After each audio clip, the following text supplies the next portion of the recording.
ত্রয়োদশ জাতীয় সংসদ নির্বাচন ও রাষ্ট্র সংস্কার সংক্রান্ত সাংবিধানিক গণভোট অনুষ্ঠিত হওয়ার পর এখন সবার দৃশ্য ফলাফল ঘোষণার দিকে। তবে ফল নির্ধারণ সম্পন্ন হলেও ৩টি আসনের ফলাফল আপাতত স্থগিত রাখার সিদ্ধান্ত নিয়েছে নির্বাচন কমিশন ইসি।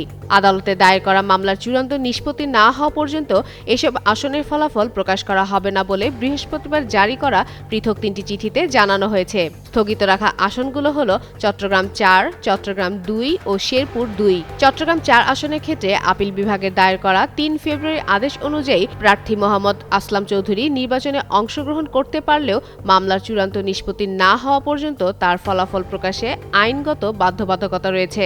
একইভাবে চট্টগ্রাম ২ আসনে সিপিএলএ নাম্বার ৪৪০/২০২৬ সংক্রান্ত আপিল বিভাগের আদেশের আলোকে প্রার্থী সারোয়ার আলমগীর নির্বাচনে অংশ নিলেও তার ফলাফলও আপাতত প্রকাশ করা হবে না।